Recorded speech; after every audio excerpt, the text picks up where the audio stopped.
Bom dia a todos. Eu vou comecei a gravação da nossa aula. O tópico da nossa aula de hoje, desse curso de volumes finitos, é a equação de convecção de fusão, tá? Então, na verdade, eu acho que eu já comecei gravando a minha tela do quadro. Eu acho que é isso, tá? Então, na primeira parte do curso, nós trabalhamos no problema 1D. Nós estávamos resolvendo o problema 1D e fizemos isso para o problema a primeira equação que a gente resolveu foi a equação de Laplace, né? Foi uma equação de difusão pura, sem tempo de fonte, se eu não me engano, e fizemos aí esse problema.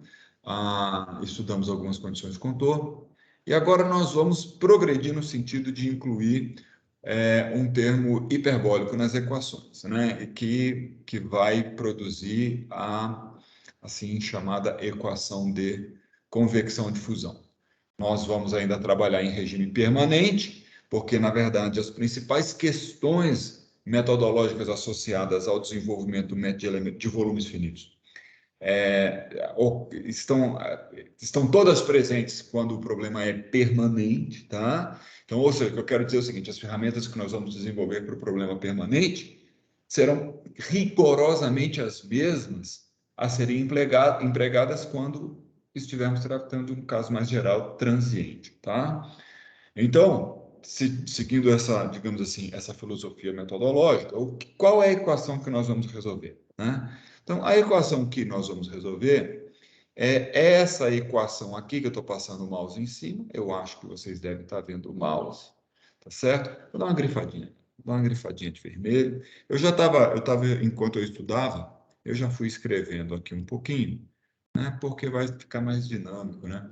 Então, olha só, essa equação que eu estou grifando de vermelho aqui, ó, é a nossa equação convecção de fusão, tá? Esse primeiro termo aqui é o termo de difusão,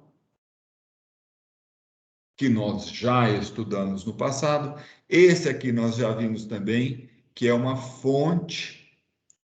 Em geral, em volumes finitos, um elemento essencial, que eu vou lembrar vocês aqui, é sempre que o termo de fonte está linearizado. Este termo, ele é linearizado, ou seja, deixa eu ver que letras eu usei aqui, que agora eu já não me lembro, tá? O termo de fonte S linearizado significa que ele é uma fonte de φ, tá? Então ele teria, eu vou colocar aqui, eu acho que é um S minúsculo, eu vou botar um S minúsculo, SP, φp mais SU, eu estou botando minúsculo porque eu acho que os S maiúsculo incluem a área, que só aparece depois que você calcula que você faz a integral, tá? Mas o que é o caso dele ser linear? Significa que ele é uma função linear do valor de φ no ponto. Em alguma aula eu vou tratar dos métodos de linearização, das possibilidades que a gente tem de linearização do termo fonte. Isso fica para o futuro, tá bom? E esse aqui é o nosso novo amigo, tá? Que seria o termo convectivo. Na verdade, prefiro chamar isso aqui de um termo advectivo. Isso é mania de professor de transferência de calor, porque a convecção está muito associada com essa nomenclatura de um problema, como é que fala? De transferência de calor, tá? Um mecanismo físico, né? A nossa já velha conhecida equação do resfriamento de Newton define o mecanismo da convecção. A convecção ocorre por condução, que é um processo difusivo de transferência de energia, e por advecção, que é o transporte de uma quantidade, no caso a energia interna, quando a gente está falando de calor, né? Pelo movimento do escoamento, ou por um movimento, né? Por um escoamento. Então, na verdade, esse aqui é o termo de transporte da equação ou da quantidade φ, tá bom? Então, esse é o novo termo, que eu vou chamar de termo advectivo. Vou fazer uma observação analítica sobre o termo de advecção. Vou fazer aqui, ó, olha só. Esse termo, ele às vezes aparece de outro jeito, tá?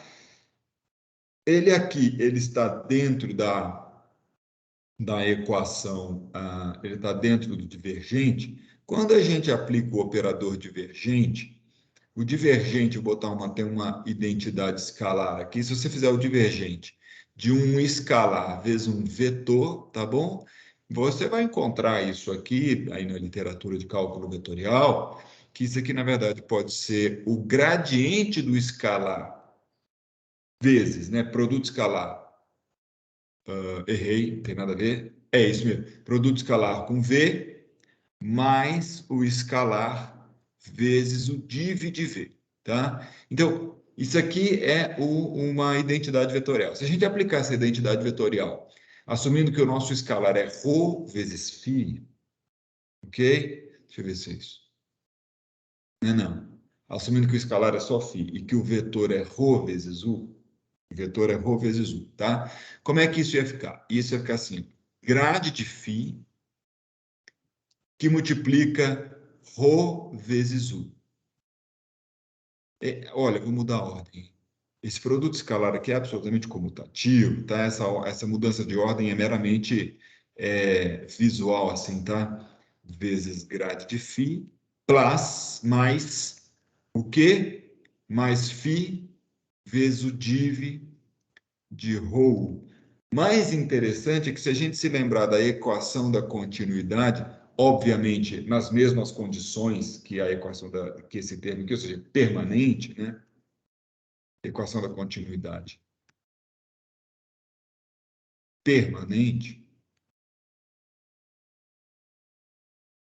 ela era o quê? Ela era assim, div de ρ igual a zero.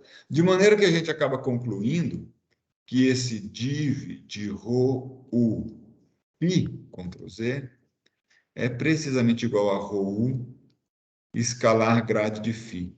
É muito interessante porque é como se a gente estivesse colocando olha só, né? Na presença, sendo válida a equação da continuidade, é como se eu pudesse colocar esse ρ vezes u aqui dentro da derivada, como se ele fosse uma constante. Mas ele não é. Ele não precisa ser constante, tá? E ele entra na derivada, digamos assim, na derivada aqui entendida como sendo o div, tá bom? Isso tudo para dizer que é muito comum que aquela mesma equação de difusão, que eu estou colocando lá, a equação de convecção e difusão, aparece muitas vezes nessa forma aqui, né? Então, seria uma outra forma. Essa aqui seria, digamos assim, a forma lagrangiana. Seria assim, ou que multiplica dot grade φ igual a de gama grade φ mais o termo de fonte, tá? Quando ela aparece assim, isso aqui seria um termo mais associado a uma derivada convectiva, né? Lagrangiana ou convectiva. Ou material, ou substantivo. Esta forma que está aqui, não sei o que eu fiz, não gostei desse zoom, desculpem. Essa forma que está aqui é conhecida na literatura como a forma conservativa das equações.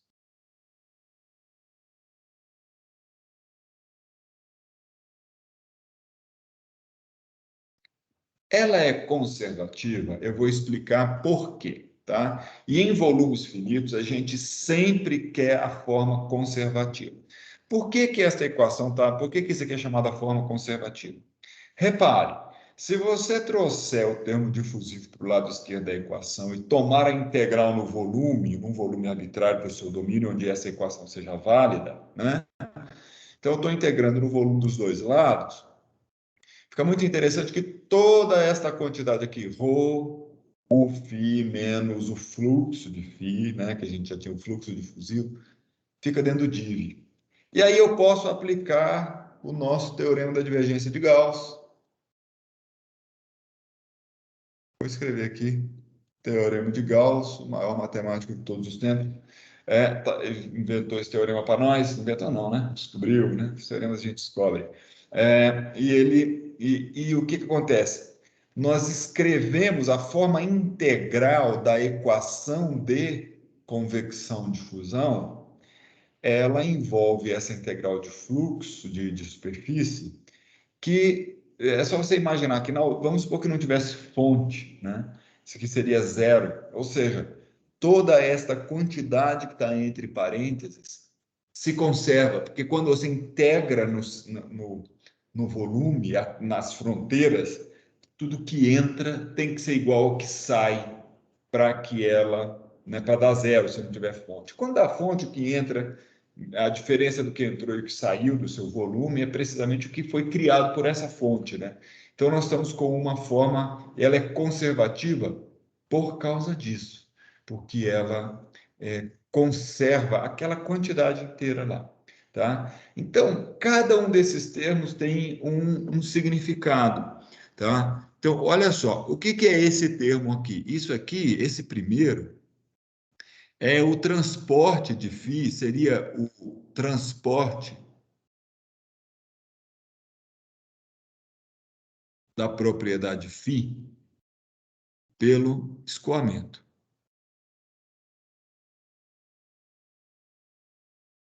Né? O que acontece? O escoamento está entrando, um instantinho aqui, o escoamento entra por um lado e as partículas do escoamento têm a quantidade φ.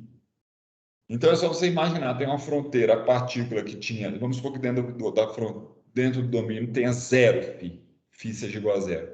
A partícula que está na fronteira tem φ igual a 1. Quando ela entra, o domínio já tem um pouquinho de φ, porque ela entrou, né, dentro do domínio. Tá? Este outro termo que nós já tratamos dele, esse termo aqui é o termo de fluxo difusivo de φ.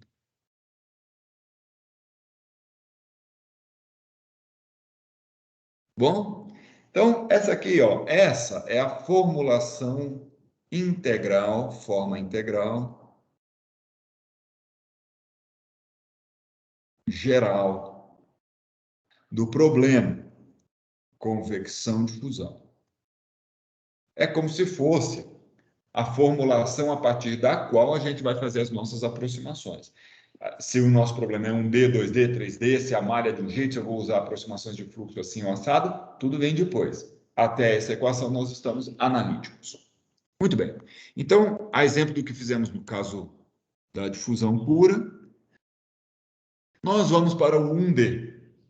Né? Então, como é que é o nosso problema 1D? O nosso problema 1D está lá, a nossa velha malha, né? Fiz uma malha 1D, nesse exemplo aqui, as faces estão sempre em letra minúscula, essa aqui é a face oeste, a face leste, o nó P, que representa a média da propriedade do domínio de qualquer, né? Φp é a média volumétrica de P ali naquele domínio, tá bom? E agora, o que acontece? Eu agora tenho a propriedade U, tá? No caso da equação convecção de fusão, como nós estamos tratando aqui, a não ser que eu tenha uma equação a mais, no caso, a equação da continuidade, e teremos, tá? Eu precisaria dizer quanto que vale U. É que a gente vai ver que no caso 1D, que é esse, a gente, no caso 1D, a equação da continuidade, ela basicamente não faz grandes diferenças. Você vai entender por quê. Mas, enfim, tá aqui o nosso problema, tá bom? A nossa discretização. E eu já estou indicando que a velocidade vai ser calculada na face. Por que eu já estou dando essa indicação? Né? Por que isso vai ser muito conveniente, deixar a velocidade na face?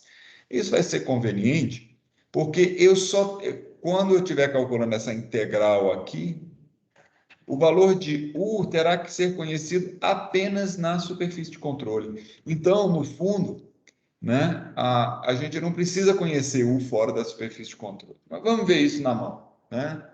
Pegando na mão o problema. A forma 1D da equação de convecção de fusão está aqui, ó. Na forma conservativa. Repare, o divergente de ρ(φ) é apenas a derivada d dx de ρ(φ), e esse aqui é o termo difusivo que nós já tratamos. De maneira que, inclusive, se você quiser, você pode botar tudo dentro da mesma integra, dentro da mesma derivada, né? Você sabe que ρ(φ) menos gama dx é uma constante né, no nosso problema, né? Porque a derivada disso é zero. Mas vamos lá, vamos fazer o processo. O processo inclui, então, integrar a equação. Eu vou integrar sempre no volume. Então, essa minha integral de volume, né, muito embora esta equação aqui ela seja apenas em x, eu estou integrando no volume. E essa integral, o meu dv, no caso, a dx, tá? Eu quero te chamar a sua atenção o seguinte, olha, problemas 1D em volumes finitos podem incluir, por exemplo, um problema que seja assim, um domínio que seja, sei lá, uma coisa convergente assim, tá? Você pode imaginar um canal convergente. Por que eu estou te falando isso? Porque esta formulação aqui é perfeitamente válida para o canal convergente. Basta você lembrar que, neste caso, a área é uma função da geometria, uma área de x, mas a formulação não fica alterada, tá? Você pode usar sem medo de ser feliz. Então, tá lá, né? Esse aqui é o nosso termo difusivo, ok? E aí, o que é que eu vou fazer?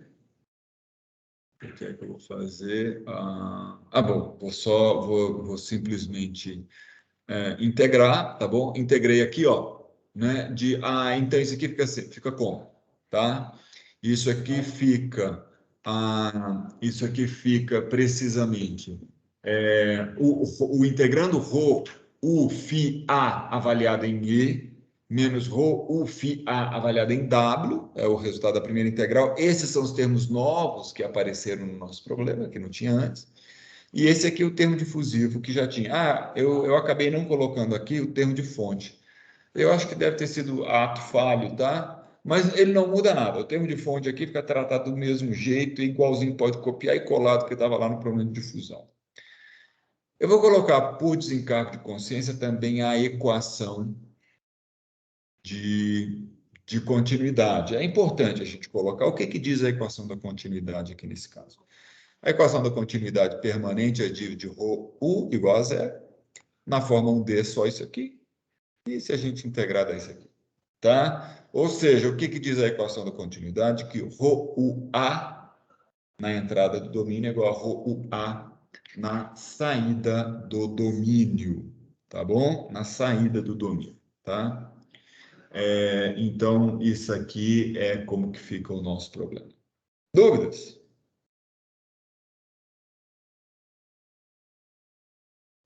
Portanto, nós temos duas equações, pessoal, que fazem o nosso sistema de equações. E lembra, o que a gente quer determinar é φ. E o nosso φ está nos pontos centrais dos volumes, tá? Então é lá que nós precisamos determinar o valor de φ. Uma coisa importante aqui dessa equação é que ela está dizendo que esse termo aqui, ρUA, nesse termo primeiro, é igual a ρUA no segundo, né? Os dois são o mesmo, né? Pronto, acabou. Agora eu vou continuar aqui na mão, tá certo? Então vamos lá. Vou fazer algumas definições adicionais, tá? Definições. Então, a primeira que eu vou fazer aqui é o fluxo mássico convectivo, ou simplesmente fluxo mássico, tá? Convectivo. Eu estou traduzindo do inglês aqui de Convective Mass Flux, tá bom? E aí eu vou definir isso aqui como sendo F igual, ele na verdade seria um vetor, tá? No caso mais geral, ρU. Nesse caso, um D aqui, ele é simplesmente quem? F igual a ρU, tá? Então, na verdade, se a gente olhar bem isso aqui, o que é isso, né? Isso aqui é uma taxa, uma vazão mássica,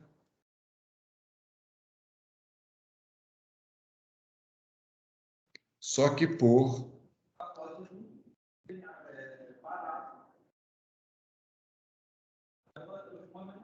unidade área. Tá ok? Então, essa é a primeira definição. Por que eu estou fazendo essas definições? Porque nós vamos plugá-las nas equações, tá? E agora a gente tem aqui o que seria uma condutância difusiva, tá? Ó, na verdade, esse segundo termo convectivo a gente pode esquecer, a gente pode falar assim, fluxo máximo, tá? É que o fluxo máximo, ele é convectivo, tá? E eu vou ter aqui uma condutância, e a gente coloca aqui difusiva. Muito embora isso seja um pouco redundante, tá? É a condutância, tá? Mas o que que vai ser? Eu vou definir esse cara como sendo o sigma pelo delta x, tá?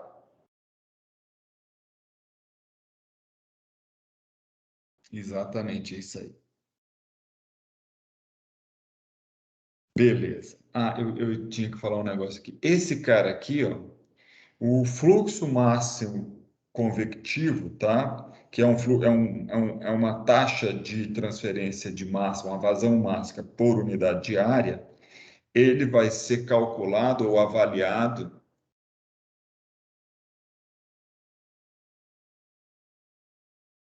no centro do volume.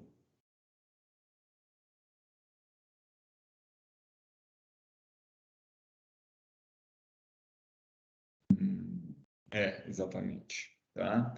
E esse outro aqui, ó, ele é avaliado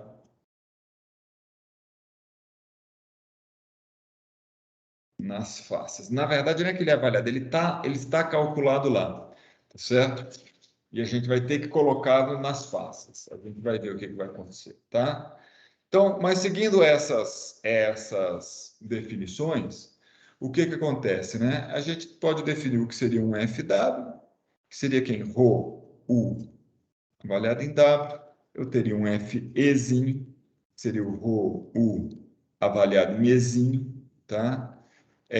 Quem mais a gente tem? A gente tem o DW, que no fundo é isso aqui, W maiúsculo P. Ah, pode tirar. W. E esse cara aqui, que seria um DE, igual E, que multiplica W. P maiúsculo E. Pronto, tá? Isso aqui eu estou usando, então, as definições que nós tínhamos. Se a gente fizer isso aqui, usando esses, como é que fica a equação de convecção de fusão?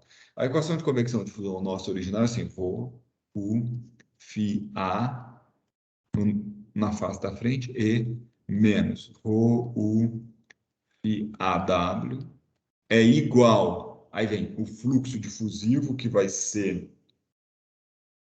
Não, desculpa, já vou fazer o seguinte, estou olhando minhas notas aqui. Quem é esse cara? Na verdade, é em termos do que a gente escreveu, né? Em termos do que a gente escreveu, isso aqui é o U avaliado em E, e AE. Ou seja, isso aqui é FE, FE, AE. E o mesmo vale para na face oeste, que no caso vai resultar em FI oeste, F oeste, perdão, FI oeste, A oeste.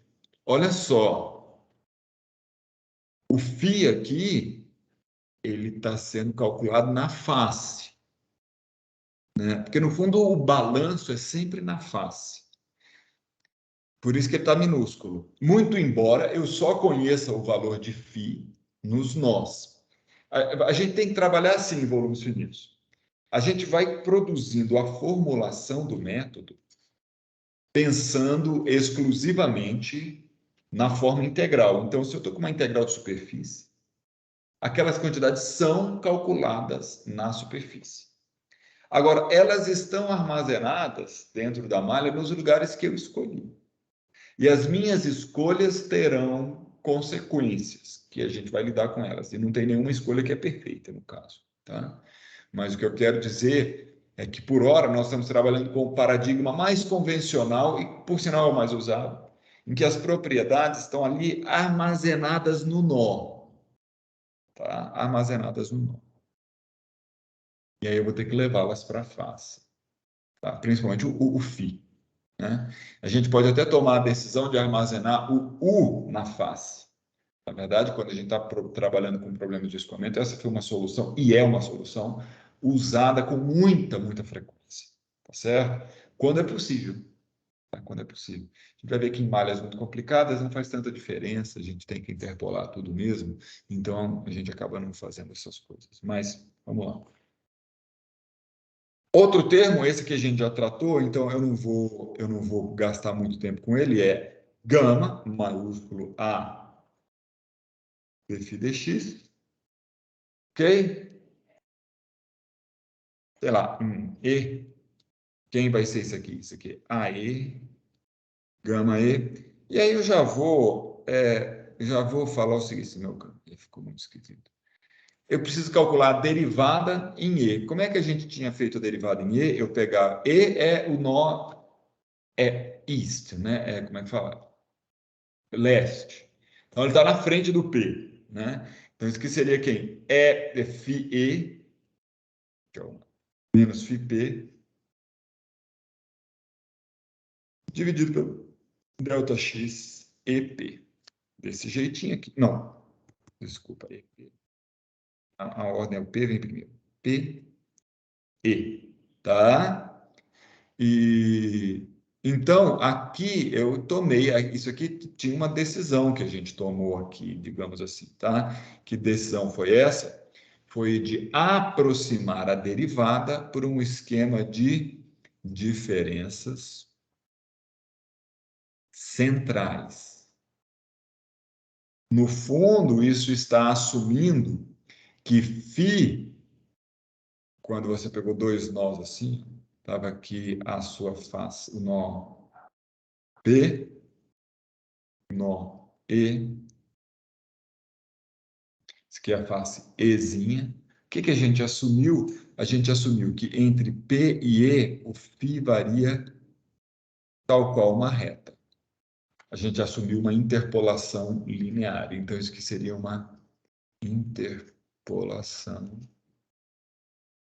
linear. Tá? Então, esse aqui a gente já tinha... Oi?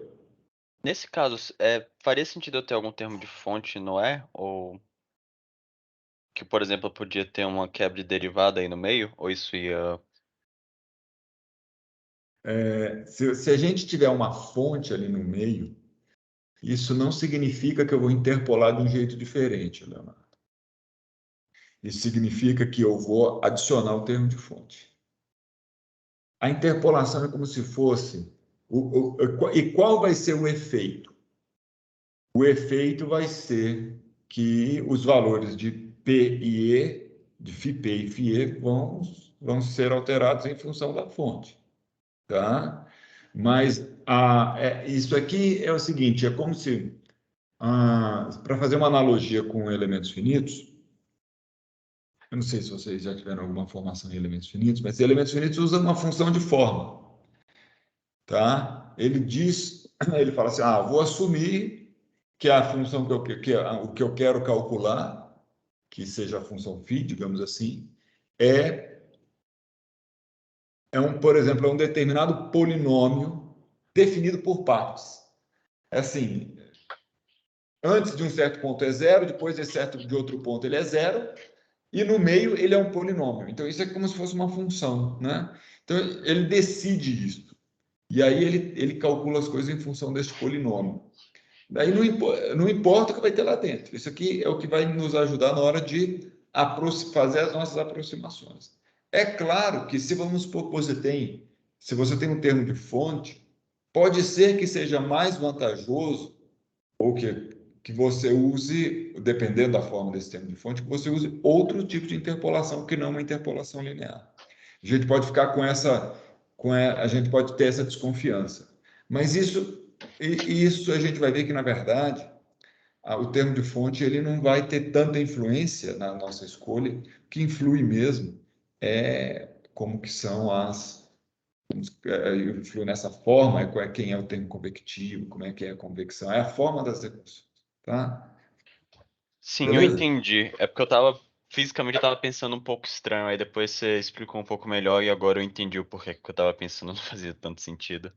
Ok, Beleza. professor. Que bom. Posso continuar? Vou continuar. Ok. Beleza. Olha, se a gente continuar, se a gente fizesse o FIW, eu acho que não precisa fazer o FIW aqui, dá na mesma coisa, tá? Então, o que que acontece aqui quando a gente pega esse termo aqui? Eu vou continuar com ele aqui, ó. Olha que interessante. Ele vai ficar assim, ó. AE, gama E, dividido por WXPE, que multiplica FIE, menos AE, gama E, WXPE, que multiplica FIP, tá? E aí, à luz das definições que fizemos, ó, a condutância aqui, ó, tá? Então, eu observo que esse termo que eu vou passar um azul nele aqui, ó, é simplesmente a condutância E, PE, olha lá, tá vendo? FIE, WXPE. Fi não, gama E, gama E, WX, PE, tá? E aí a gente aterriza numa equação que seria mais ou menos assim, ó. AE, DE, Fi E maiúsculo, menos AE, DW, Fi W maiúsculo, tá? Muito bem. Oh, que W é esse, ó?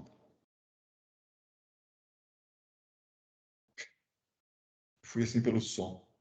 Aqui é o mesmo. AE, D, só mudou que é o Fi P. Não mudou nada, tá? Bom, qual é o trabalho agora? E esse trabalho é muito, muito trivial. O trabalho agora é simplesmente fazer o seguinte: vou pegar essa equação que está aqui, ó, né? Substitui todas aquelas definições. Então, aqui vai aparecer o FE, aqui vai aparecer o FW. Neste termo vai aparecer um DE multiplicando o FIP e um DE multiplicando o FIE. Aqui vai aparecer um DW multiplicando o FIP e um DW multiplicando o o FIW e com as áreas dos lados ali. E aí, quando você reunir tudo, tá? Você chega nisso, ó. Não é assim, se você falar, professor, faz aí essas contas aí, tá? Eu faço para você, tá? Mas não é uma grande coisa. Eu estou vendo aqui que na minha nota, eu acho que faltaram as áreas. Vou colocar aqui, não tem problema nenhum. É assim. AE, FIE, FIE minúsculo. Por, eu vou ver se eu vou escrever tudo aqui e aí eu vou lá te mostrar que esse aqui é o E minúsculo. AW, FW, FW minúsculo é igual a DE. Ó, se a gente colar aqui, ó, tem AE, DE multiplicando a diferença. Então, eu vou botar assim, AE, AE, DE multiplicando a diferença, que é FIE menos FIP, e aqui menos DW, AE, como eu não anotei aqui, né? A, AW, DW multiplicando FIP menos FIW maiúsculo, tá? Olha, só para ficar bem claro, por que que aqui é um FIE, tá? Isso aqui é FIE porque essas quantidades aqui são calculadas na face, tá? Este fluxo difusivo também está calculado na face. Mas quando eu vou calcular o fluxo difusivo na face, a derivada aparece em termos do valor da função no nó. No caso, no centro dos volumes, o valor volumétrico, né? Muito embora o que multiplica tá na face, ó. Então, esses detalhes são da mais alta importância. Então, eu vou anotar isso aqui, ó, que isso aqui está avaliado na face. Eu vou escrever assim, Ctrl Z, vou botar assim, avaliado na face. Aqui e aqui. Enquanto que esses outros amigos aqui, ó, estão avaliados no volume. Eles representam, digamos assim, a média volumétrica de φ. Tá? Então, essa é a nossa equação. Tá, também tem a equação da continuidade. Tá? A equação da continuidade seria como? Ela seria assim, AE, FE menos AW, FW é igual a zero. Naturalmente, se a área for uma constante no nosso problema, todo mundo aqui vai à glória, nessas áreas todas cancela, não sobra nada e não aparece área em equação nenhuma, tá? Então aparece uma pergunta aqui muito importante, tá? Relacionada precisamente a esses, um instante, relacionadas precisamente a esse φe e φw. Tá? A pergunta é como calcular φe e φw. Então, essa é uma pergunta que nós vamos ter que responder. Como? E quando eu falo calcular, é aproximar, né?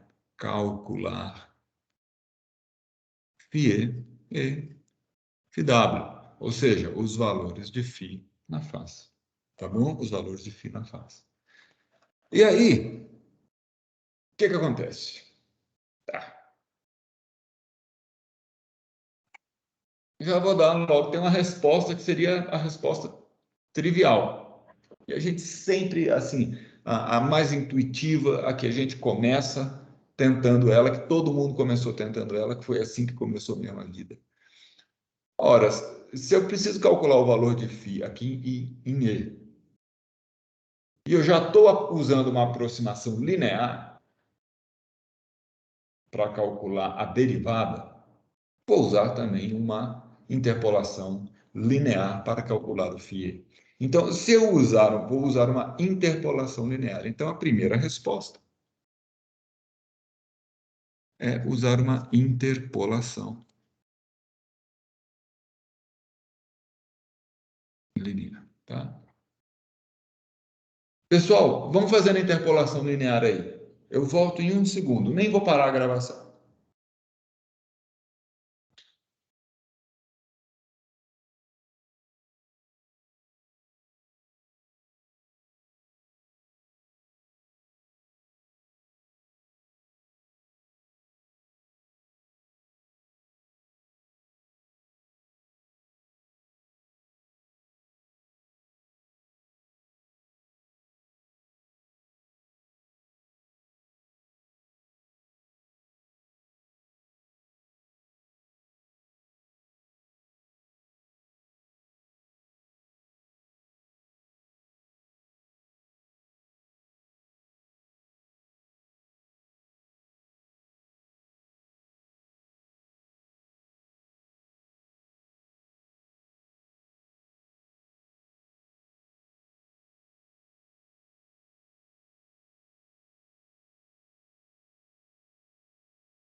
Voltei. Vamos lá. Se for uma interpolação linear, quanto que fica o valor de φ? Nesse caso, eu estou imaginando aqui a nossa malha uniforme.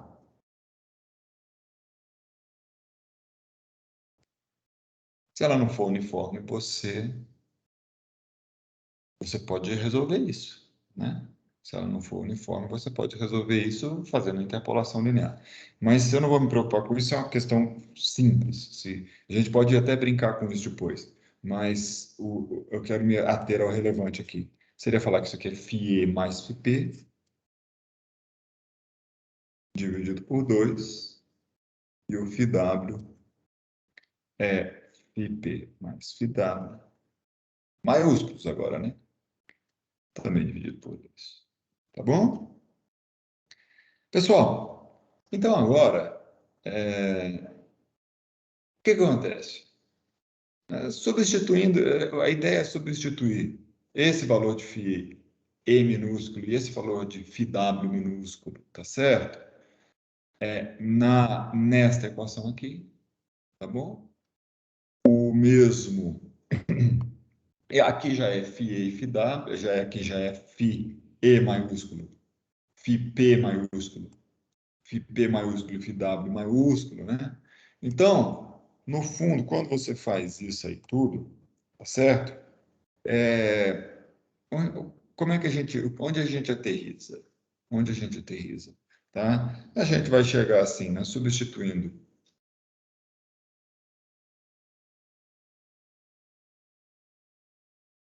essas definições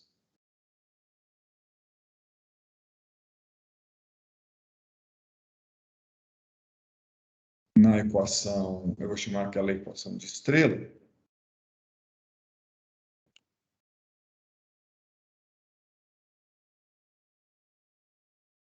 tá? A gente, obviamente, vai chegar numa coisa daquela clássica, assim, AP, FP, Ctrl Z, igual a AW, FW, mais AE, FE, em que AW, nesse caso, vai ser Azinho, Wzinho, DWzinho, mais AWzinho, FWzinho sobre 2. Aí vai ser AEzinho, DEzinho, menos, tem uma diferença importante, AEzinho, FEzinho sobre 2. E o AP é simplesmente A que mudem. AW mais AE. Tem que fazer.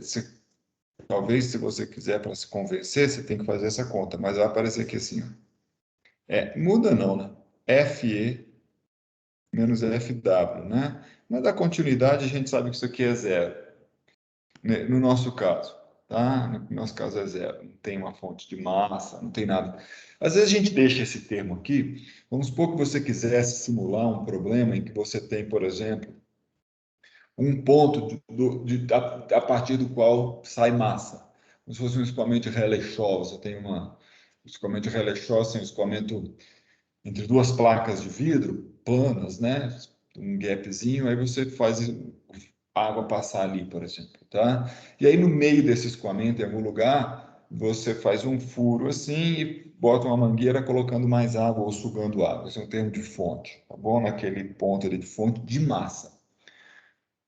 Escoamento de Rayleigh-Shaw, por exemplo, é muito importante para estudar escoamento em meios porosos. É até hoje a ferramenta que se usa para estudar o escoamento de petróleo na rocha e fazer os modelos de como é que você extrai de lá. Então, às vezes a gente acaba deixando, mas a menos disso aqui, né, se a gente olhar, o AP continua sendo AW mais AE. Aqui não tem os termos de fonte, nesse aqui não tem os termos de fonte, porque a gente não colocou lá, tá bom? Então, olha só. O que que acontece? Qual que é a lógica do seu problema, seu programa de convecção de fusão? E agora, a ideia é que você faça um programa de convecção de fusão. A minha recomendação para você, não generalize o seu problema de difusão. Você fez um código de difusão, salva ele, põe ele na pasta do Not Touch, deixa ele lá, não mexe nunca mais nele. Aí você copia e cola, e aí faz outro. que é esse vai ter a difusão e a convecção, tá? Então, qual que é a lógica toda? Vamos lá. A lógica toda é assim. Você vai calcular os DE e DW, na verdade, como você já calculava antes, tá? Você vai ver que você já estava fazendo esse cálculo antes, que é o φW sobre delta XWP, o gama W, o gama sobre delta X, o gama sobre delta X, tá? Em algumas literaturas, se eu não me engano, lá no livro do Fesinger, o D já inclui a área, tá? Porque ela aparece lá, assim, e o F também. Mas aqui no livro do que a gente está usando, do Malalazekera, não tem. Então, ok, eu quero ser consistente com a literatura para ficar bom para você também, tá? Então, olha só, você vai calcular os Ds, na verdade, como estava fazendo lá no problema de difusão. E agora vai ter que calcular os Fs. E o F é fácil, cara. O F, neste caso nosso, o F ele é simplesmente ρ vezes U. E eu vou acabar te dando, porque esse cara, porque olha só, no problema 1D, se eu te falo quanto que é o U na entrada, e se a malha for uniforme, se ele for um problema que acontece, por exemplo, num canal, né? A área é sempre a mesma, a área constante, então o ρ vezes U não muda. O ρ vezes U não muda no problema, tá? O caso mais simples de todo, em que ρ é constante, U é constante, os Fs são constantes, ele é uma constante, tá? Então, no fundo, é uma constante que você vai estar somando, subtraindo do AW e do AI. Né? Logicamente, se o F é uma constante, esse FE menos FW dá zero, não muda nada. E você só vai montar o seu sistema de novo de um outro jeito. Muito bem. E aí você vai resolver usando precisamente a mesma ferramenta do método do que a gente fez antes, que é o TDMA. Tá? Então, eu vou te perguntar agora se você tem alguma dúvida, senão eu vou passar um outro projeto aqui. Que basicamente, e esse projeto ele é bem específico, ele está com tudo bem amarrado, você vai ter que tomar pouquíssimas decisões. A ideia desse projeto é que você execute e faça, eu vou dizer até quantos nós eu quero na malha. E aí você vai fazer exatamente aquilo lá. E vai olhar as suas respostas e tal. Mas antes de eu passar para essa parte do projeto, quero saber se tem alguma dúvida, se tem algum questionamento. Não, eu acho que tá ok. Qualquer coisa dá pra olhar também esses slides. Eles estão sendo bem úteis, esses whiteboards que você tá colocando lá no Aprender. Ah, legal. Obrigado pelo feedback. Vou continuar. Mas lembra de sempre se reportar ao livro. Vai sempre no livro também. O livro é muito bom, tá? Muito melhor do que o meu whiteboard. Cara, então eu vou passar o projeto para vocês. Esse aqui seria o projeto 2. Como é que eu chamei a primeira parte? Foi atividade 1, atividade 2? Alguém se lembra? Dei algum nome? Infelizmente eu não me lembro. Eu Então, acho que foi tarefa, não sei. tarefa. Então eu vou chamar Eu, tarefa.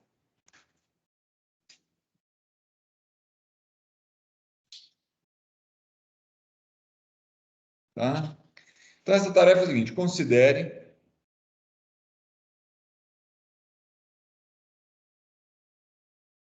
o problema d de x com φ igual a d de x gama de φ de x. Na verdade, exatamente esse problema aqui, sem a área nem nada. Esse problema está definido em x que pertence a 0,1. 0,1 ou 0L?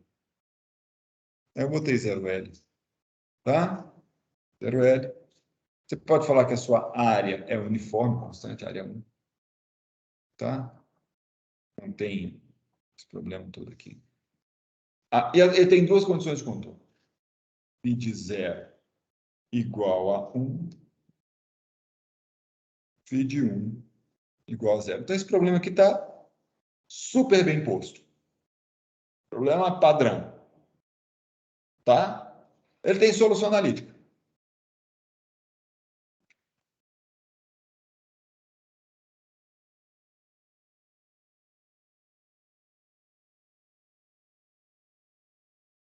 Olha, isso aqui eu estou chamando de φ0, tá?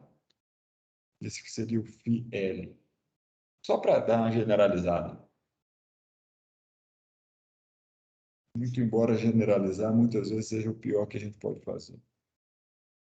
Então, isso aqui vai ser a exponencial de ρ u x dividido por gama menos 1, dividido pela exponencial de ρ u L dividido por gama menos 1. No fundo, dá para a gente escrever isso aqui em termos de... Eu acho que dá, tá? Em termos de senos e cossenos hiperbólicos. Acho que dá. Mas eu não... Tá bom? Neste caso, esqueci de falar. A é isso aqui. E U é uma constante. O também é uma constante. Pronto. Está aqui o problema. Então, o que você vai fazer? Então, você vai fazer o seguinte. Você vai implementar. Implemente a formulação de volumes finitos.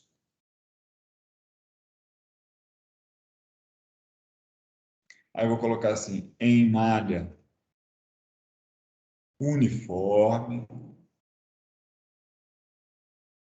Muito importante dizer isso aqui, tá? Em malha uniforme, usando o TDMA para resolver o seu sistema linear, tá? E aí isso aí, ou seja, você vai fazer, na verdade, uma modificação discreta, pequena, do seu problema, do seu método de volumes finitos para o problema difusivo. A modificação do programa é realmente muito pequena, tá? Porque basicamente você vai modificar a maneira de montar as matrizes. Né? Como o ρ é constante, U é constante, se eu te dou esses valores, você sabe quem é o F. Na hora de você montar o AW, você subtrai um número. Na hora de você montar o AE, você soma um número. Ou o contrário. É muito fácil, tá? Tá bom. Agora, o que eu quero que você faça? Agora simule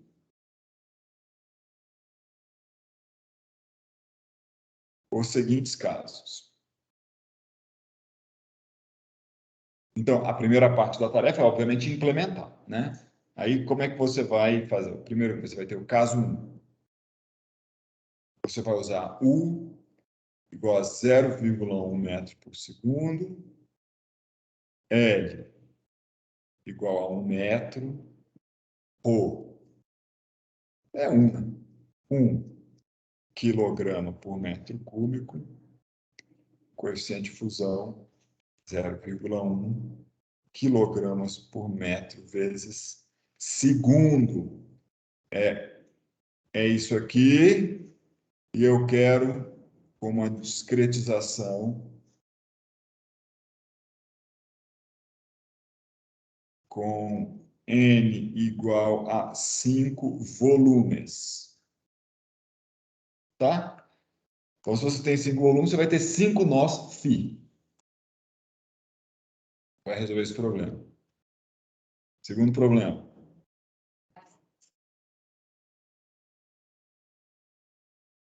Idem a 1, mas com U igual a 2,5 metro por segundo. Aumentei a velocidade. Só isso. Então, você resolve de novo. Você vai simular agora este caso. Tá? E aí, depois, você vai fazer um 3. Ctrl+Z, né? Idem 2.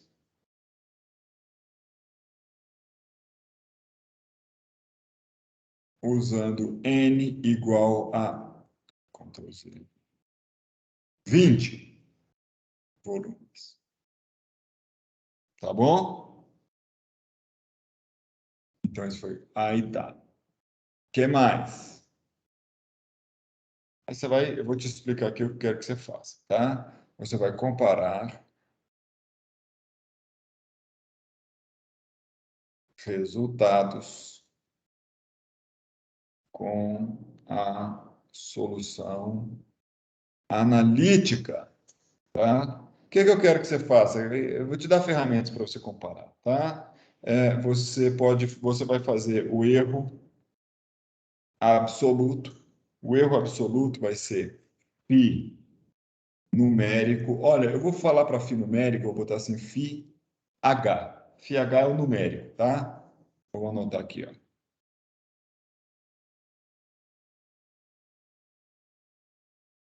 Isso aí é jargão do pessoal que faz coisa numérica.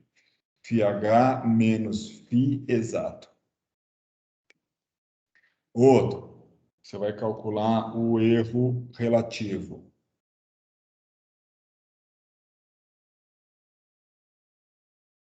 Que, na verdade, é o erro absoluto dividido pelo φ exato. Isso aqui é interessante, tá? Só dá para a gente fazer esse erro relativo quando o φ não é zero. A condição de contorno inclui na ponta lá o φ sendo zero. Só que ele só vai ser zero na face. Como o nó não está na face, vai dar para você calcular tudo bonitinho sem dar divisão por zero. E aí, você faz esses erros, e aí você faz os seguintes gráficos. Né? Você vai ter gráficos aí clássicos aí que você vai mostrar. Né? Quais são eles? Né? Você vai fazer o gráfico de x pelo φ numérico. E no mesmo plot você bota o φ exato. E aí você bota o numérico como pontos, tá? Então, o numérico você bota ponto ou um xizinho assim. E o exato você pode botar uma linha. Eu já estou te dando a mão assim para ficar bonitinho, tá? Aí você vai fazer a mesma coisa com outras coisas aqui. Aí esse aqui não vai ter a linha. Você vai botar os erros. Você pode fazer o quê? Gráfico de erro absoluto por x e faz também gráfico de erro relativo por x. Pode botar os dois no mesmo sistema de coordenadas, se você quiser, tá?